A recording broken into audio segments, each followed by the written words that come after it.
I'm Oliver Bruce, dyslexic and dyspraxic serial entrepreneur with little more than one GCSE, but none of that matters. And that is exactly why I started this podcast. I've built multi-million pound businesses from just an idea, and I've gone into markets that I've got no right to be in. It's not always plain sailing, and what you see on social media is often a fraction of the reality. I somehow wanted to tell the candid truth, the story around startup and scale-up life, and just how important mental agility and strength is in this largely idealistic and fake world. I hope you enjoy my podcast and can take some solace and some learnings from the unspoken reality and subjectivity of the term success. This is Success is in the Mind, and thank you so much for watching.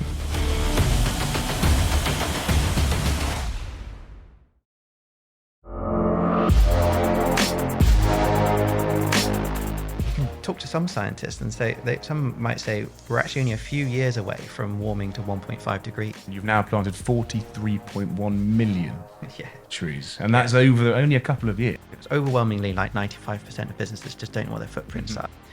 That's a real problem. I think climate change is a marketing and communications problem. So, Elliot, entrepreneur, activist, but it didn't all start there, did it? You were in the world of tech, IT, development. Why did you come into the world of sustainability after such a long time not doing it? Sustainability, thank you, Oliver. Sustainability has been around in the back of my head, loitering around, niggling away. And it's from a super early age that I really kind of clocked the scale of climate as a real challenge. And it's been festering. And while developing my skills as like a technology person, I just thought there's an opportunity here that we can do something about it. You said off air that you were speaking to your mum, and one of the earliest sort of recollections of the world of sustainability and in the environment was having a chat and just going, what is it, to your mum? Yeah. What brought that on, and why were you so actively aware at such a young age? I weirdly enough don't remember many conversations from an early age. I'm an amazing mum. But I mean, the only thing that really stuck into my head is my first proper conversation where I had this back and forth with her. And I was asking, this climate change thing sounds genuinely bad. And mum made an amazing response to saying, we've always faced challenges and we've always got through them. And that was a really lovely thing to hear. But I still went away from it going, yeah, but this one is sounding really tricky. Yeah. Yeah. How long ago was that then? I must have been when I was super young. I don't know, maybe 7-ish. Really? Yeah. Really? Okay. And you at that point decided that you might want to do something to change the world, or at least change your carbon footprint. I think it was more that I just innately understood what this meant and what this was leading to. And as a very young age, you just think that an important topic will get eventually looked at and be given the right kind of sorted treatment. by somebody else. Sorted by important people. You would have thought. And as the decades wore on, it was still no progress. No. And with the arrival of my daughter, I just can't do my current job without doing something in this area anymore. How old is your daughter? So she's 5 now, 5.5, and we kicked off Ecologi when she was about 18 months old. Wow. And it was a terrifying time. Yeah. And if we were to do it again, I'm not sure we would do it again. It was on the rocks, the whole thing. So I started this with my wife, who's my co-founder and brand. But our little darling daughter, my God, it was a baptism of fire, and it didn't stop. My daughter had a really rocky start, and so it just meant you couldn't put her down for more than 1 minute without her protesting. Exhausting. And we managed to catch. I said to my boss, I need just 10% of my time off. Me and my wife, we can with a babysitter or whatever. We're just going to go for a walk, go for a little gentle rock climb or something that we used to do, and then that very first half day off. We started chatting about an idea that I'd had the previous week about potentially doing something for climate. And that idea kind of came about on your morning commute. You're getting a coffee and you kind of went, well, if this coffee's costing me £3-4, whatever it was, then why aren't I just putting that money into sustainability and climate change? And what if the rest of the world did exactly the same thing? And that was the kind of birth of the idea, right? Yeah, it was just, I calculated probably my 1200th coffee on the way to work, and I was just In like, one this day. thing, yeah.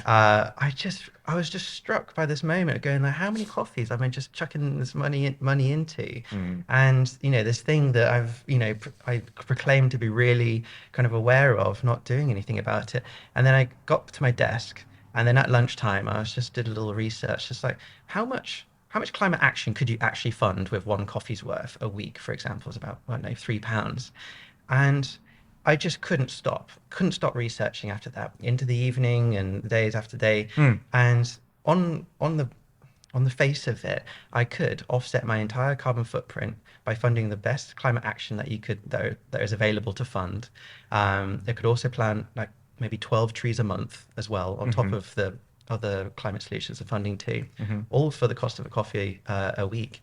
And then I think, well, One coffee a week. one coffee a 12 week. trees a month. Yeah, exactly. Wow. Yeah, it's very efficient, capital efficient to fund climate action. Certainly in 2019, early 2019, and I thought, well, this is good for me. This is a good impact that I can make. I can feel more connected to the thing I'm trying to help here.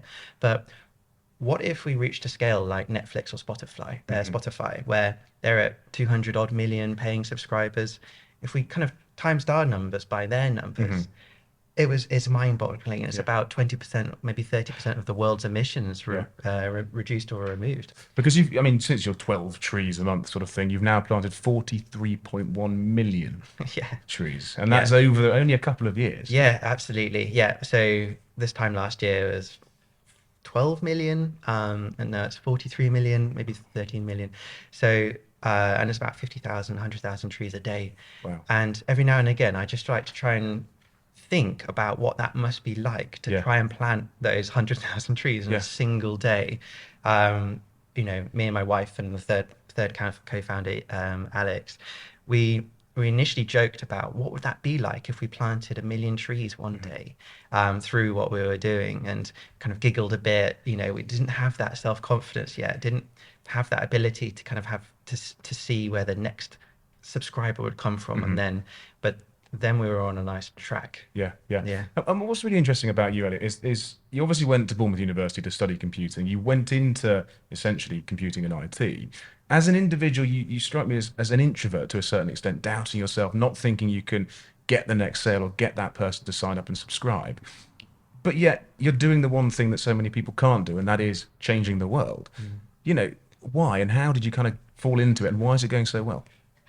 So that's a really, really interesting thought. And I reckon the reason that I can be, as an introvert, and as you understand of me, and it's kind of generally humble, and sometimes you have to force the good stuff out of me, because I don't like to make anyone else feel a bit shit about their job. Oh, what, you haven't spent your company hasn't done 40 million trees, but we have. Only 20 million. That's rubbish. Yeah, exactly. I think there's something about whether I could be the right custodian of the mission that we're on, because I am highly ethical. I'm this kind of normal, everyday person who's grounded, who has what I believe is a really good moral compass. And if we have this mission to one day reduce half the world's emissions by 2040, then it deserves to have someone who can do this with heart, who can do this and can keep us on the straight and narrow. And so I feel like this is a great fit for me. I need people around me to kind of give me that confidence to just keep on going, and that confidence just does come eventually. Yeah. So obviously in the world of IT and in the world of tech, you were a contractor, and it took a couple of years for you to actually move into a business and actually manage a team. Again, going back to that introvert thing, managing a team, not easy for most people, let alone somebody who's actually an introvert. How did you kind of cope with that transition? It was good and bad. So what was good is that I felt myself, for the kind of the values that I have in ethics, and my main aim is to create a happy team that performs well. And I think Google spent inordinate amounts of money finding out what a successful team looks like, and in the end, after millions of dollars spent, it turns out that a happy team is the most performant team. And so I felt natural there, and I could keep on going.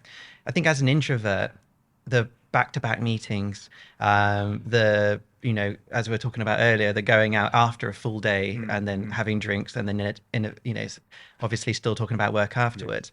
Doing repeat. That is draining. I have to look at my own calendar and have those breaks.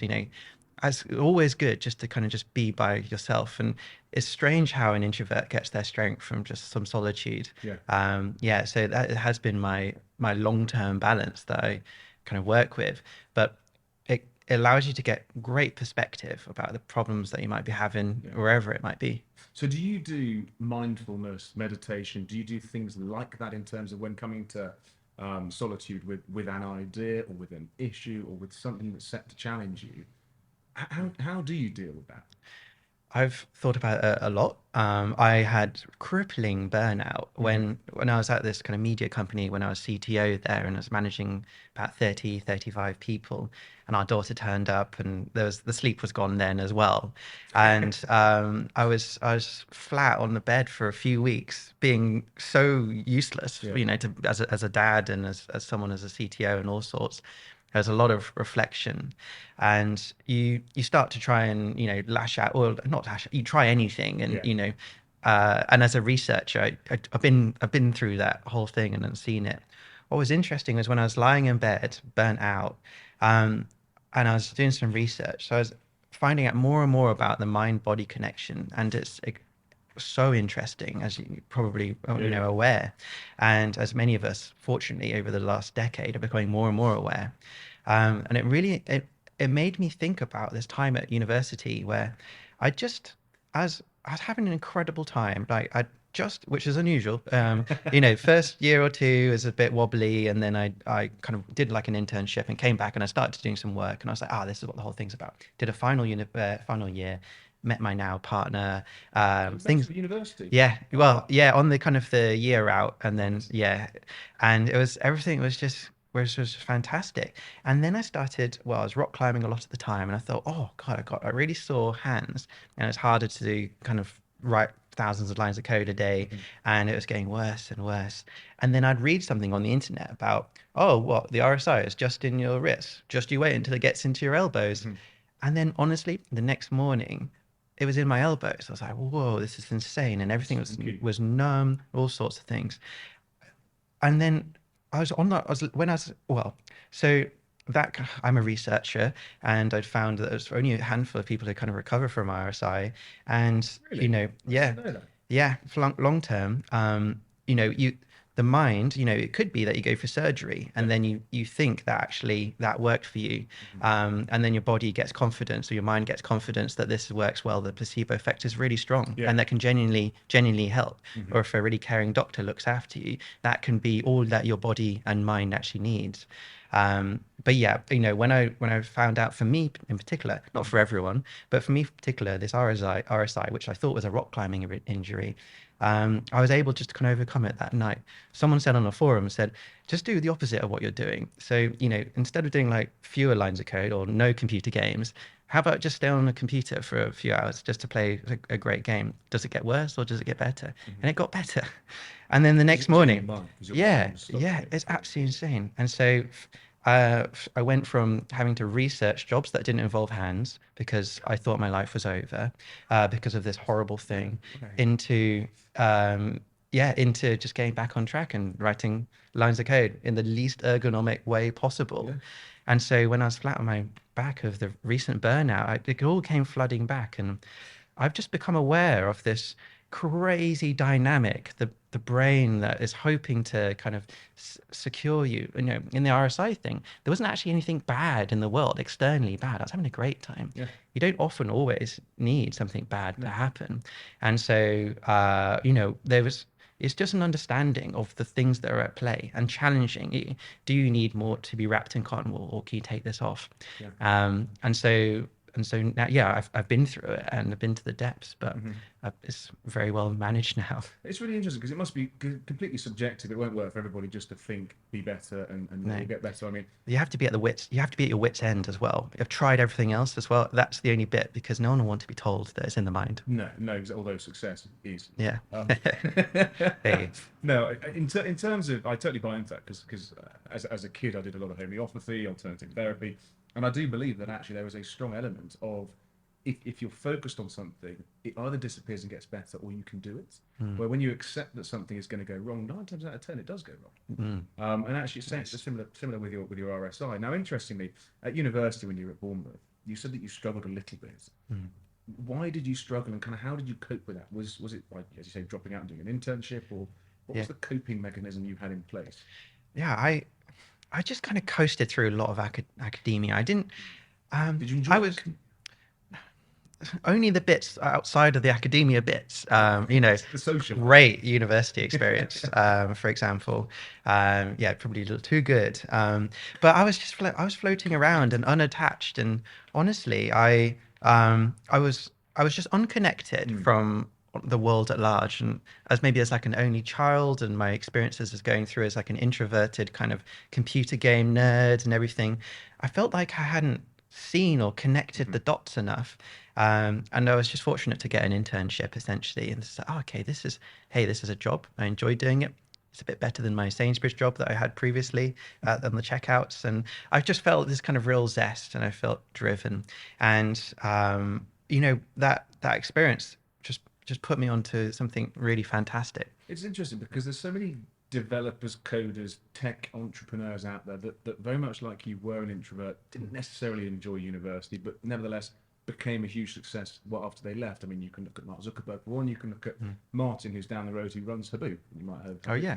Exactly the same story as you in terms of being a tech entrepreneur, but being an introvert, not really wanting to go into business for business' sake, but wanting to make a difference. And actually, what you've kind of done is made a business that does or focuses on sustainability quite tech orientated. The subscription model is quite innovative in terms of you've got the Netflix, you've got the Spotify, you have that model.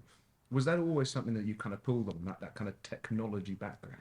Definitely. So the climate, in a way, the science is already, as they say, clear. We know how to fix the planet. There is a lot of money in the world. We need to be able to kind of connect the two together. So it sounds really reductionist, but I think climate change is a marketing and communications problem. We're not getting behind what we need to be getting on with. It's obviously a political consideration too, but there's enough money, there's enough solutions that surely there's a way of marrying the two. And I was doubting myself, like, my background isn't environmental science and atmospheric science. Do I have the ability to make that transition? And now Ecologi is 75 people. Over 3/4 of them aren't climate backgrounds. We still need marketers. We still need communicators and, operations people and all sorts of things. And this is what's brilliant about working in climate, is that so many people can use their skills outside of climate into the world of climate. There's a very thin layer in the top, which is just like piping money into climate action. The rest is just a tech job or just another startup scale up, essentially. What's interesting is that so many businesses now are doing what they call greenwashing, where they're going, okay, we're going to plant some trees. Oh, okay, fine, we'll put some LED lights in the office and we'll have some cans of water in our fridge. But they don't really actually care about it. They're just doing it because it's cool. You can maybe PR it and that's it. How do you sort of weed out the wheat from the chaff, I suppose, and actually genuinely work with businesses that genuinely want to make a difference, and not just go, we're doing this because we need a tick box? Absolutely. So funding climate solutions is, there are enough solutions out there that if we fund, then we will take more carbon out of the atmosphere than we put in. So that's exciting. But carbon offsets, you probably have heard of, and your audience will have too, had a terrible history, finding out that these projects failed or worse than failed in some instances. It's like, we felt that as a founding team, if we could get to the bottom of, whether, where are the effective projects, etc. And if we can convince ourselves there's kind of innately cynical, like we guess that maybe we could have the ability to also convince others that these are the real deal. These are actually fixing the planet. So that's how we started, being able to show you the impact that you can make. Then came the fear. It's just ever, which fear comes next sort of thing. Then was the fear, okay, great. So we know funding climate action works, but is this going to be misused? And so we constantly have this kind of in ecology, have this back and forth. On one hand, everyone should be funding climate action. On the others, how is it being used in particular instances? And so now we've got maybe 13,000 businesses who are funding climate action now. I have basically never seen any of our businesses funding climate action use this vehicle as genuinely greenwashing. There might have been some that I might not have been privy to, but we do talk to a lot of our businesses and we see what they're up to, and they tag us on their LinkedIn posts. There's a lot of genuine there's a genuine want to do more, and the greenwashing thing is paralyzing for some businesses. Especially the larger business that you are going, like, we don't know, is this going to backfire? Are we going to be called out for the thing that we're not doing? And then there are some real juggernauts of businesses that, do you allow them to turn around, or do you let them kind of to crash and burn? And, we have this kind of ethical dilemmas kind of group on our team communication channel. It is rich, We've got this external climate committee who are made up of brilliant academics, industry experts, and they're the kind of the impartial third party, and they say any business should be able to fund climate action. You just got to let them do it. And then for us as Ecologi, we like that, but imagine our brand reputation risk. Let's say the world's worst business said, "Oh, we've funded this amount of climate action with Ecologi." We're not going to come off well with that. And so there's a real balance, and I think we can be braver when we're a little bit older, and we've got more track record. But it's constant and it's deep and it's broad. But generally speaking, businesses are looking for ways, and many businesses are at the beginning of their journey. Quite often it takes a small action to kick off another larger action. If you think about, I don't know, you might have done something in your garden, or you might have done something where you do like a beach clean, or planted a tree like in your own garden, and then you might feel like a real connection to that action that you've made. Is it going to save the planet? No.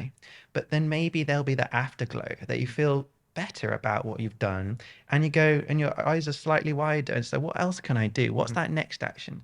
So it might have been that you went in your office and you took away all the dairy milk, like the actual cow's milk, and replaced it with alt milks, and then maybe it led to something else the week later, and then maybe a week after that they might be looking into how to do a net zero strategy. And so we're really, really encouraging of all of those small actions, that they can lead to something fantastic. And that greenwash brush is heavy. It's a bit like a witch hunt at times, and we've had it pointed in our direction and pointed in different directions, and it's hard, but I understand that there is real greenwashing out there too. 100%. And so it's a case by case sort of jobby. It is, and I get that. And in terms of, you can look at using us as a case study, I suppose, in this instance, my business now, we're going through the B Corp certification program, which actually I think is really, really important, and actually it's becoming more and more apparent to most things that we go for from a tender point of view or from an RFP point of view. It specifically says, are you B Corp certified? And it's almost like an ISO now. It's almost like an ISO where it's a specific industry standard you have to be.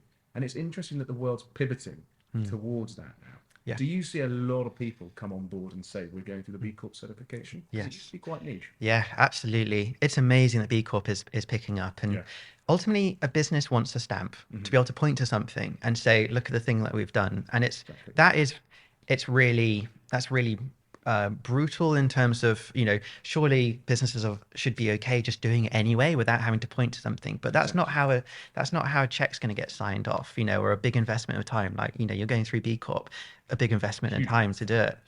Absolutely. And, having that stamp when it means something is vital. We're working on our own stamp, as be remiss of me to say, but B Corp is amazing for keeping you to an ethical, socially responsible company. We hope that Ecologi Zero certified will be this kind of perfect kind of bedfellow to kind of complement the on the climate side, essentially. With B Corp and Ecologi Zero side by side, we hope that those two are the kind of the minimum standard of that represent a business that's on the right side of history. So in terms of B Corp, obviously, there's an element of ethics in there, or majority of ethics in there, whereby actually it's about employee engagement, it's about employee clarity, transparency across the business. With Ecologi Zero, I'm assuming it's all going to be sustainability focused, and that kind of is the difference between the two. Yeah, absolutely. We're opportunity rich with Ecologi, and so quite my job is just to kind of keep us on the straight and narrow with what's our particular neck of the woods and climate for sure. And so B Corp handle the ethics superbly, and we couldn't do any better. So with Ecologi Zero certified is one day, well, we're going to be launching it in next month, so that's July. Because when this airs, it'll be out. Yeah, fantastic. So businesses don't know what their carbon footprints are by and large unless you're of quite a large scale. It's overwhelmingly like 95% of businesses just don't know what their footprints are. That's a real problem. The majority of the world's carbon pollution is locked up in the world of commerce and business. So how I felt that we had this big responsibility here as Ecologi that we could do something about this. For a very small business, getting a carbon accountant into your business and then paying for a couple of weeks worth of work, that's a couple of £1,000s for a micro-sized enterprise, and then it's exponentially more expensive as the larger the company goes with more interesting and complicated supply chain too. We see a role for technology, and so what we've done with Ecologi Zero is allow you to automatically understand your business carbon footprint by integrating with your accounting software. Lots of businesses have accounting software. Yeah. And so every single transaction that your business spends any money on, essentially, is this amazing paper trail of where your carbon emissions lie. And then the real magic comes in with the technology, which analyzes the suppliers that are involved in that transaction, gets all the right metadata in these vast carbon databases, and builds up a big picture. So that's really exciting. That's a great way of adding a lot of accuracy to carbon footprints. But when it's automated, there's then an opportunity of actually just giving this away for free. So with Ecologi Zero, we don't believe that there should be any financial barrier at all to understanding your carbon footprint and getting on with your net zero journey. In terms of giving it away for free, then that's massively ethical. That is impressive, because I thought you were going to charge for it. What is the cost then in terms of working with Ecologi to get Ecologi Zero? So any business can measure the carbon footprint, understand where their emissions are, and get onto the net zero journey for free. There's a lot of R&D costs that we've put into this, and so there's little limitation elements, but you'll be able to see where the hotspots of your emissions are. You'll be able to make decisions based off it, and seeing is believing, really. Seeing is being able to actually make those changes that you're after. We've got Ecologi Zero Premium and then Certified, which are paid elements, but we're not going to do our job if they're going to be out of reach for the sorts of size of businesses that we want to work with. So it's like 50 quid a month for small businesses, and then scales up for larger ones. So still very doable compared to the £1,000 a year potentially that you'd be looking at. And it sounds like you've got your business model kind of sorted now. You know what you're doing, you know where you're going, you've raised a lot of money, and we'll go into that bit in a minute.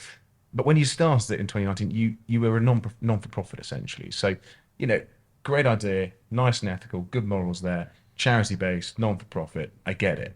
Yeah. You're not that anymore. Why did you decide to change from non-for-profit to profit over the course of the last couple of years? Yeah, I mean, I'm not in it for the money. No one that started the team was in it. We're here genuinely to help solve this big problem with the planet. And it made sense that we're, as structured as a non-profit, it's an altruistic thing.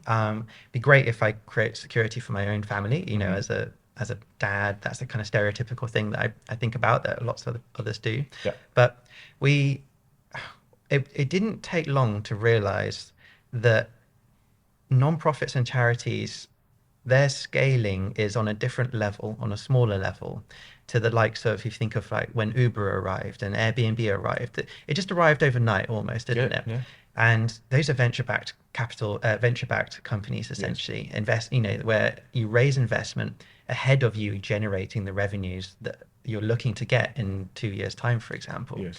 And that, you think about climate and our dwindling carbon budget. you can talk to some scientists and say some might say we're actually only a few years away from warming to 1.5 degrees, and it's a handful of years. We need that kind of rampant scale opportunity that you get from the kind of the what you think of Silicon Valley style companies to be able to happen now, and that's what clinched it. So we've had to form as a for-profit, which feels really against our better judgment. So what we've been doing, and my role is, I kind of joke to myself that I'm kind of chief ethics officer, because if I'm technically running a for-profit company, I have to align as much as we possibly can to the world of non-profit.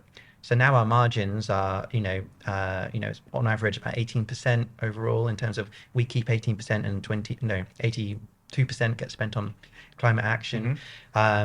If you think about most non-profits or charities, their margins are around 40%, maybe 50%.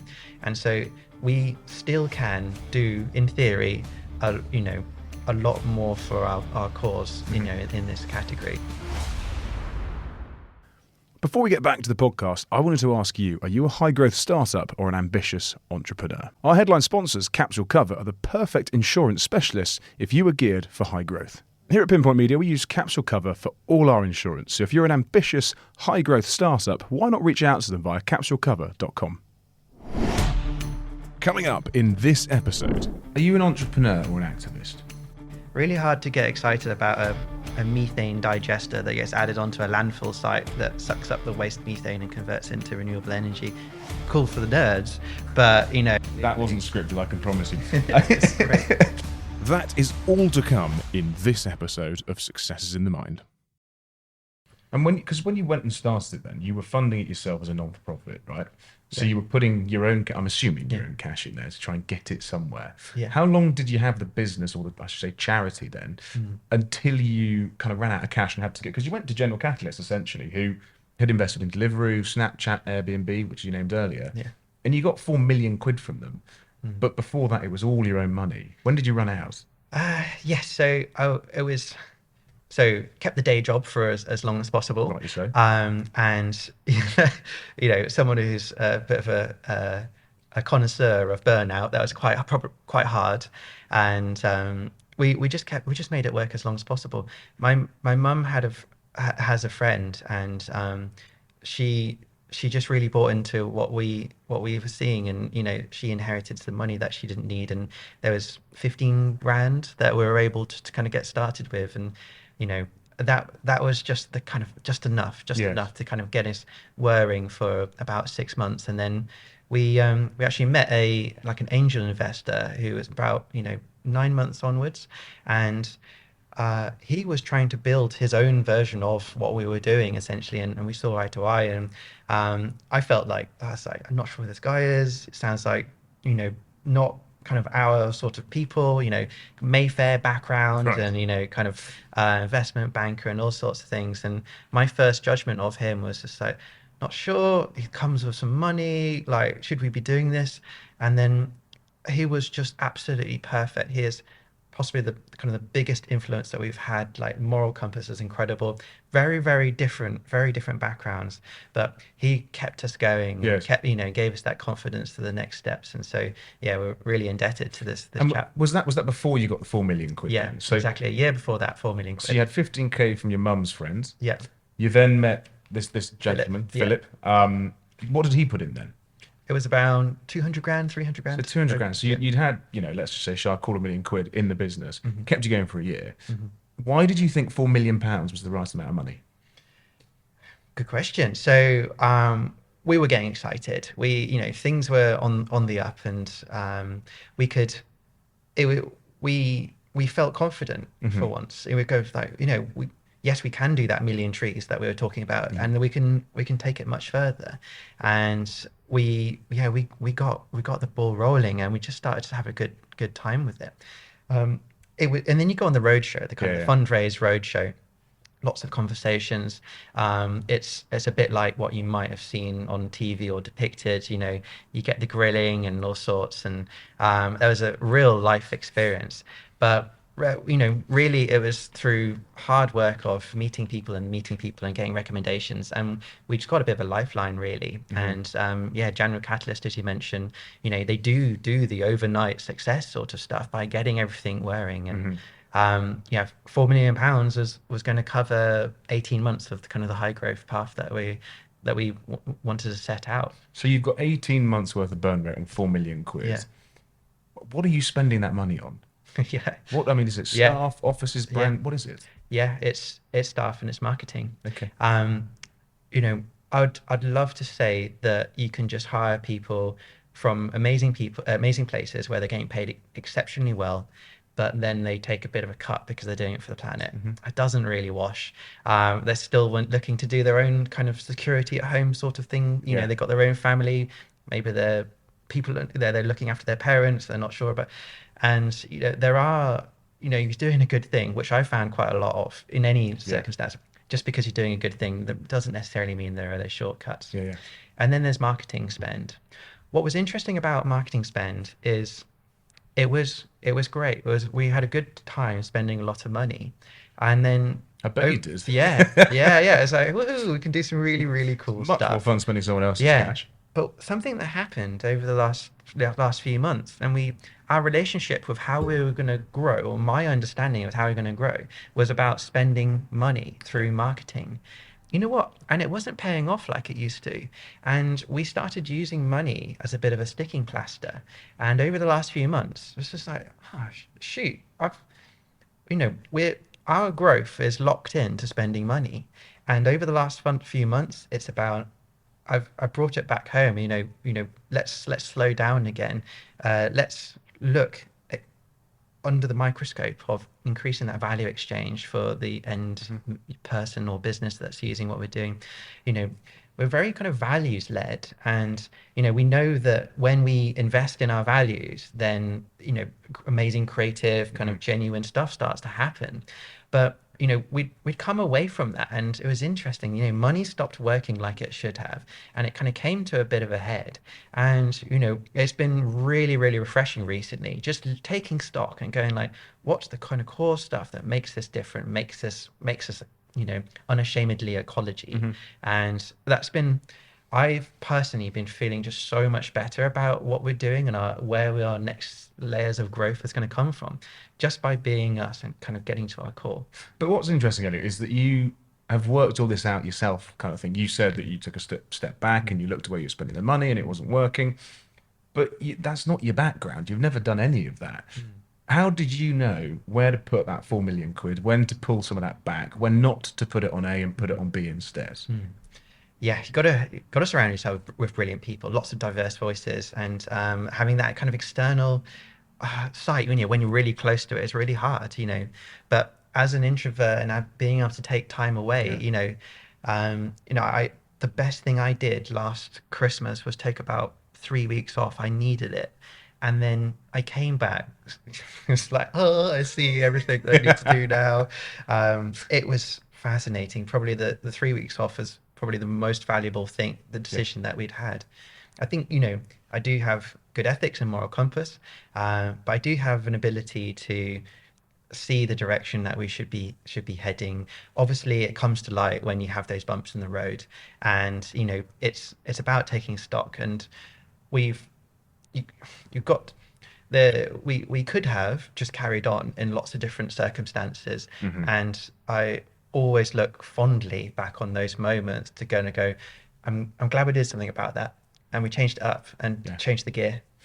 Give me an example of one of those, because obviously you were incredibly drained when your daughter was born because you were running multiple different things. But from a business standpoint, when you went, right, let's change that up a notch, down a notch, left, right. Yeah. Give me an example of that. Just on a slightly different tack, but there's a little similarity too. There was, in our first year, we wanted to, so COP26 was maybe kind of we were almost 12 months old, and the climate conference was coming up, and actually it was postponed. Actually, so it was our first year because it was postponed for basically a year, so it was still year one, and we were wondering about how could we get Ecologi's name out there fast, like really, really quick, rather than being incremental. We got started excited about, what about if we ran because the climate conference COP26 up in Glasgow, Yeah. it's going to be very political, very corporate. Could we run a conference that is like the kind of the authentic voice of I don't know, that kind of embody the human response to climate change? It's like, oh God, we could run our own kind of virtual climate conference. And it just started going mad. In the end, we had about 140 speakers. It was like Glastonbury. We had Prince Charles opening it. It was You had incredible. Prince Charles on it? It was Really? insane. That was like a friend of a friend of a friend of a friend. Yeah. Wow. And we looked, and it was it was great. Don't get me wrong, but it was like, hang on a minute, we just spent about 4 minutes not building our product, not investing in the kind of the core value exchange. We look back on it going like, we got to just take some time, just invest in what the end user or the end customer is going to be wanting from you. That it's so easy to just kind of like get excited, go chasing, and then run off. And this tiny team who is obviously just impact. We were building an events website and a ticketing thing and all the integrations, and there was like multiple live stages and all sorts of stuff. I was like, what are we doing here? But after that, it makes you go like, right, okay, let's not do that again. Yeah. Let's spend this time with like a moratorium on anything new. Yeah. Let's just build something really decent. Yeah. That was a good bump in the road. And the only other thing I can really think of as just this bump in the road, like I was saying earlier, where you think that doing something for good or for climate, you should get like a free pass. For example, legal challenges. I was thought, well, no one's going to really want to do cease and desist and shut us down because we're trying to do something good for the planet. But we were getting our trademark for Ecologi. This is all sorted now. But for about 9 months, it looked like we're going to have to shut up shop. Really? Yeah, can't go into details, but there was a company, a little similar-ish sounding word, but nowhere near it, in my mind. And but from a complete different industry. Imagine one of the trickiest industries that you could, or diametrically opposite. And Right. they wanted to shut us down because they were worried about people would be confused with thinking we were them and vice versa. And it just wasn't going to happen. And then the thing about the trademark system is that you're on the back foot. If you've got a new trademark coming, then the incumbent has real power there. And we some clever legal stuff towards the end, and just on the 11th hour we managed to get it sorted out. But we'd only really just changed our name. We were originally called Offset Earth, and What? yeah. So within our first year we were called Offset Earth, and we found that, well, offset was too narrow. It wasn't giving us the right remit. We're planting trees, which isn't offsetting anything anytime soon. We're doing all sorts of other things, and they are doing offsetting, and then it wasn't very international sounding and all sorts of things. So that wiped us out for ages. Coming up with, have you ever tried to change a name or anything? Is horrible. I've done trademarking and I have Yeah. done that, and it does take time and is, Yeah. as you say, a massive pain. For training. Yeah. Yeah. So we just got changed, and then changed the name, and then we had a wobble with our new name, but fortunately all under the bridge. Well, Ecologi is a superb name, and in terms of how you came up and ideated that, was that you? Did you spend money on a marketing agency, branding agency? What did that look like? Oh wow, it looked horrendous. I hats off to our fourth co-founder Ian, and he did us a solid. So for about 3 months, every single shower cycle or every time I closed my eyes, I was rattling off other names. I was like, no, that's rubbish, that's shit. I was just like, oh, that isn't us. And my God, every board meeting, every leadership, every pub chat, it was just names. Trying to get something like a decent.com, which is almost impossible. Yeah. A good name that represents what we're doing, a .com available, a trademark that's viable, although, still rocky. It was just all of these combined. And then I'd given up. What names did you I have? had a lot of resolve. Oh my God. I'd love to publish the list. Can I think of any? It was a bit of post-traumatic kind of period of time that kind of like, we need a freaking name here. It was bonkers. It was absolutely bonkers. But what happened? So Ian, God bless him, late night, one night, just WhatsApped me, said ecologi.com was available, £10,000, not insignificant. I was like, nah, it's just shit like all the others. And I woke up the next morning going like, that's sort of pretty good because we really do love the natural planet. We love the 2-for-1 deal you get when you support natural climate solutions. You're helping our climate problem, but also helping the massive biodiversity loss problem. And there's a real part of what we do. I was like, oh, it's pretty good. And is we over the weeks, you become worse and worse and worse at seeing where the actual good options were. Yes. God bless him. And yeah, we went after it and got it locked in. There's a level of irony. You can't see the wood for the trees, I suppose, in a Very situation good. like that. Absolutely. That wasn't scripted, I can promise you. It's great. In terms of how you actually prove to your customers, clients, team members, whatever you want to term them, how do you show how much money goes into it? Because it's all well and good saying that 18% is our net margin, but actually they don't know. They can't pull that and go, oh, it is actually. It could be that you're taking more, with the greatest respect. Absolutely. Yeah. So when you're a non-profit or a charity, you have to publish everything and it's audited. So that's what we miss. That's the big deal. And so what we've been doing ever since is what we call radical transparency, where we publish everything that we possibly can on this kind of it's a big spreadsheet basically. We call it our public ledger. It's got everything, all of our transactions and receipts. I did see that on the website, the FAQs. Yeah, exactly. Yeah, it's got our financials. It's got our board meeting minutes, and it's got whenever we've taken a plane anywhere, which is only a handful of times, needs musts, and anything that we feel that anyone else should know that you should know, and that's become our bit of. That's where we've gained a little notoriety. There's so much hesitancy around climate or like mistrust that we've turned it into a bit of our own opportunity. If we can kind of break down that wall with radical transparency, we could be onto something.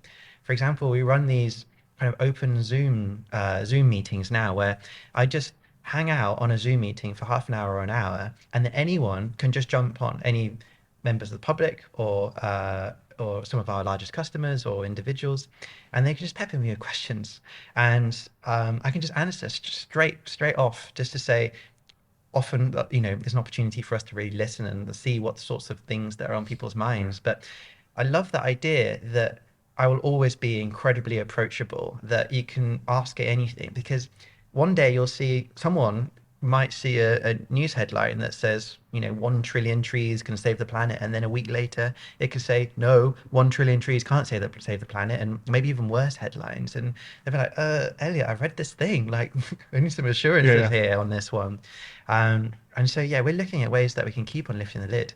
We're even kind of toying with the idea of like, could I just literally live stream my day? Is that just insane? But just shove a camera up there. Yeah. What's going on? Absolutely, because the mistrust is major, and if I can do a lot about that, then our mission just becomes so much easier. That's really interesting. And in terms of when you kind of go for funds, for instance, and you've crowdfunded some more money, and I get that. But in terms of the initial fund, the investors, so General Catalyst, they'll want a return. So they'll, in theory, correct me if I'm wrong, but want as much margin as possible so that they get their money back tenfold. Yes. So how do you deal with that from an ethical point of view? That's really good. And why we went with General Catalyst in the end, they're not a sustainability fund, but they asked all the questions that warmed my heart. They said their main thing was, how do we see that we're going to be able to balance the kind of profit and purpose as we continue scaling? And they're exceptionally supportive of everything that I was saying. What's interesting is there's a safety mechanism of taking enough profit or taking too much money out of the business starts to damage your mission. When you set the bar high for transparency, there's not much room to hide. When there's a benchmark of what is an okay thing to do, you can't just take 50% margin and expect, businesses and individuals to be fine with that. Ultimately, if we're going to achieve our grandiose mission, our kind of worthy mission, it will be because we'll have balanced or towed the right line. And so it's kind of I really hope it's self-correcting, because when, let's say I dropped off the face of a cliff and a profit-hungry CEO was installed, it's going to be difficult for them to grow an ethical, altruistic, purpose-led business without reneging or compromising on quite a few fundamental areas. Hmm. And so, I've set the bar high, and it's going to look shady Yeah. when you pull all that away. Yeah. And so that's how I feel that could be quite heartening. We've got things like mission lock in our kind of Right. articles of association. It's kind of we're legally a social enterprise. We have to be doing good for the planet, and that can't change, and all sorts. Really? There's lots of levers and dials within that. I'm not going to pretend that it's kind of ironclad, but the ultimately consumer power is important. And Yeah. when you combine consumer power with radical transparency, it doesn't leave much room to hide, essentially. And it's just what strikes me as interesting is when you went for your next fund, your 3.6 million pound crowd fund. So you asked the public to give you the money. A, why didn't you go to General Catalyst? And B, that gave you a 75 million quid valuation. That's a huge amount of cash. Why not jump ship, take the cash, go and do something else? Why did you carry on Yeah. grafting, trying to change the world when actually money hungry entrepreneurs might go, thank you? Yeah, interesting one. And on the crowdfund was great for us because you could just go to another investor and ask Yeah. for more money. But crowdfund means that also in the kind of or the safety mechanisms, and I was talking about, being part owned by our community is amazing. If our 4% you gave away, was it? 4%? yeah. Yeah. It sounds small, but actually the more you know about equity and on the larger companies, that's actually a pretty decent chunk of, my equity isn't much larger than something like that, for example. Really? Yeah, exactly. We've got buckets of co-founders, and Do you give options when to new members of staff as well? Yeah, exactly. Okay, so you're fully diluted. Yeah, exactly. So crowdfunders part of it, and we're part staff owned, Yeah, yeah. employee owned, and wouldn't it be amazing when one day that's more than 50% owned by the people and the companies who are supporting us. So this is a really good thing for an ethical business. I'd 100%. say everyone should be doing it. Why would you stay with the company is one, it's some investors I've been speaking to is a bit worried about the amount of equity that any individual owns, because there are so many co-founders essentially. Surely you're not that attached to this company, because you could just jump off, you could do something else and then have 100% ownership, for example. Exactly. But we're what is harder to convey is that we're not doing it for the money, and it's really difficult. As we get more successful, I will have a bigger responsibility to say that it's not for the money. At some point, when I'm sure that my family is kind of taken care of, I hope to be able to say, actually, all of my equity, or as much as I can afford, is betrothed to like a non-profit foundation, and like be able to kind of publish salaries and all sorts of things, to be able to say, okay, so this guy legitimately there is no vehicle of getting the cash into him. Yeah, not some sort of back of the fag packet SPV that takes it out, so that you can actually be transparent, I suppose. And in terms then of the 50% employee owned or community owned, yeah, that's a huge amount of equity to give away. That's a person of significant control, first and foremost. They could surely have a massive vote of no confidence, vote of change. They could do anything, and you wouldn't be able to say no. Yeah, so how it's would you deal with interesting. So the kind of with crowdfund, the voting rights are different because you're through this kind of larger vehicle, and so there's a little bit more limited, and also the founding team has kind of preferential voting rights at the moment. You've got different options. Yeah, absolutely. In truth, we'll work this out, and we've got options, as you just said. So we'll work this out when we're a little bit older. What's the right balance? Investors, as you were saying, are looking to a return on investment. Investors, generally have great rights when it comes to helping kind of steer the ship, essentially.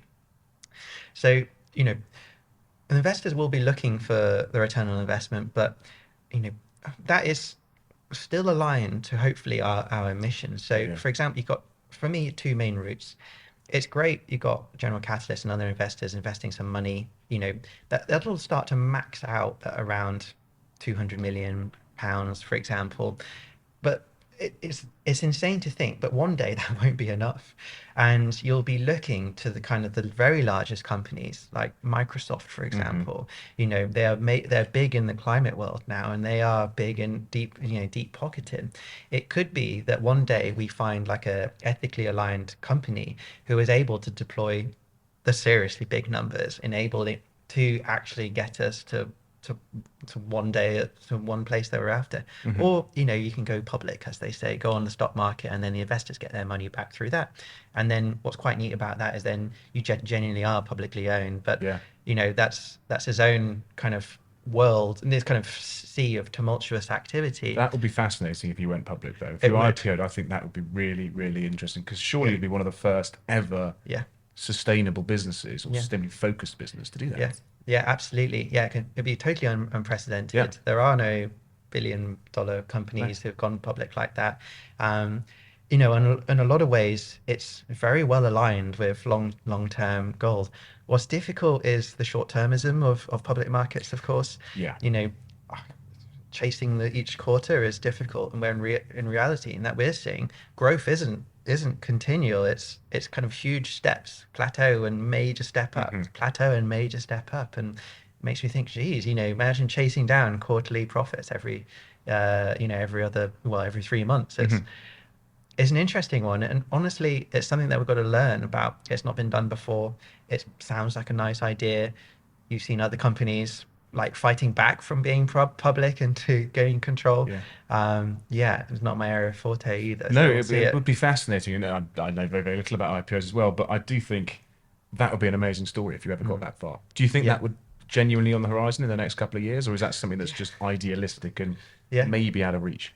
It's every month and week that goes on, it feels More and more that realistic. that the next step is closer and closer. You know, I didn't think that we'd be here planting 100,000 trees a day or near to that. You know, it could be soon a million or like a day, you know, and then to a billion a day, and all sorts of climate action that we fund. And there's it's, you know, you can probably getting the fact that I'm generally humble, 100%, and and passionate. yeah, and you know, but I think we've got this amazing team, Yeah. who can do a good job of what we're setting out to achieve. So But I hope so. But it isn't just planting trees, though, is it, Elliot? So you don't just plant 100,000 trees and that's that, and it grows from there. There's solar, there's wind, there's multiple different things that Ecologi Yeah. supports. How do you split where the money goes and what the right program to put it into is? So the trees are where people are passionate. You know, Is that because it's tangible and they get yes, it? exactly. Yeah. Really hard to get excited about a methane digester that gets added onto a landfill site that sucks up the waste methane and converts into renewable energy. Cool for the nerds, but you know, it's I get it's not something for everyone. yeah, exactly. So the trees are a bit like a gateway climate Yeah. solution, and you know, gets you interested, gets you passionate. You know, and these trees, we're gonna need to give them some time to grow. Yeah, They've yeah. just gone in the ground, and they're not doing any of our offsetting. We never use them in our calculations, for example, for how much carbon reduction that we've been certified to do. You know, behind the scenes, we fund maybe about 30 different certainly climate projects a year. There's probably a dozen different climate solutions, like this methane biodigesters, clever, innovative stuff, renewable energy, wind, solar, Yeah. etc. Some amazing other projects, like there are these great community projects which sound like a few steps away from impacting climate, but when you kind of do go through it, it becomes really engrossing. For example, we like to fund, well, just a bit of context. So I think there's about a billion or over a billion families in the world that cook their food and boil their dirty water from dirty sources on like an open fire, and that's really inefficient. So you have to do a lot of cutting down trees of the local area to kind of get that firewood convert into charcoal, and then you're burning. Yes. But we fund these projects which essentially requisition or kind of recycle these old cooking oil drums and then turn them into kind of these really fuel efficient cooking stoves. And then those get distributed. There's a lot less deforestation in the area, and there's a lot less air pollution, you know, atmospheric carbon. The air pollution thing is really interesting as well, because air pollution is like the number one killer for under 5-year-olds worldwide. Is it? And so if you're using 50%, maybe 60% less wood that you're burning, there's that same amount of less indoor air pollution. And it's a really big deal. So we like to fund a huge range of climate solutions. My background isn't environmental or atmospheric science. We have this external climate committee. There are about 15 industry academics and experts, and they it's really reductionist, but they basically come up with a giant pie chart. They say you should be funding 20% into here, reforestation, Right. protecting existing forests, accelerating transition to clean energy and all sorts of things. And they help audit and understand our projects that we fund too. So yeah, we've got the right people on it. But you're going to need to have 66,000 members to offset 1% to Germany. It's Okay. quite Yeah. a lot. Yeah. So that's interesting. Where have you done your numbers? Websites. Okay, nice. Okay, our team must have done that. Very nice. So if you think about 66,000 sounds like a lot, but actually, if you think about Netflix at 230 million paid subscribers as at the time of talking, I mean, those are just absolutely unbelievable numbers. And why not have a climate subscription that can reverse climate change? And so we should be able to get there. And we talked about our trees. We don't like to really count them in the impact that they're making, but over, let's say, between 5 and 15 years, they will be having an impact. So right now, in certified carbon reductions, we've funded around 1.9 million tons of carbon reductions. That's about 6 million barrels of oil not burned. Wow. Which is awesome. Significant. Which is really awesome. So that's through funding those sorts of climate solutions I talked about that weren't about planting trees. But if you include the growth of our trees, factoring in about 10 years worth of growth, for example, or even more, they start to add up into a really big deal. And so when you project those emissions, carbon reduction, with the other climate solutions, then that's about 0.2% of all the UK's carbon footprint at the moment. This is, that's a really big deal for a tiny company, just a 3-year-old company, with 30 odd thousand members essentially. So, times 30,000, or you do the maths to kind of scale up to 230 million subscribers of the Netflix kind of territory.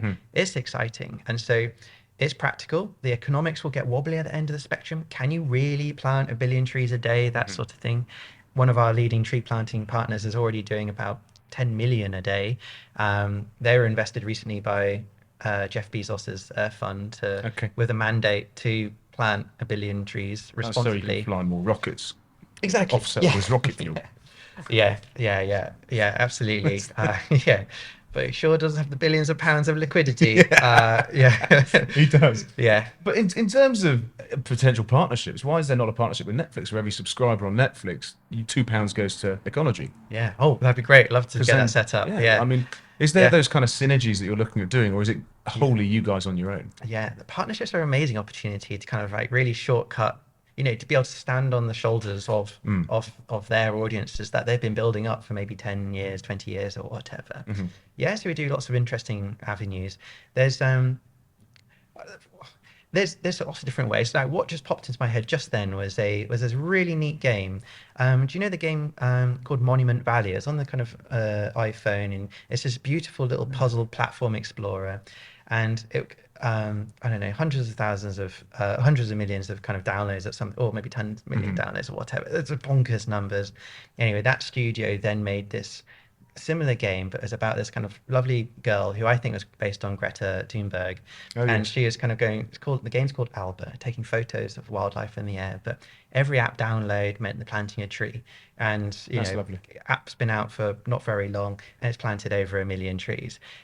It was just so light touch, but so nicely aligned that it feels just very practical. And so businesses are finding lots of ways of integrating, doing something decent with climate action. It could be like they win a contract and they say, let's say they're an agency, they win a contract and they plant 10,000 trees based on the scale of the contract that they've won.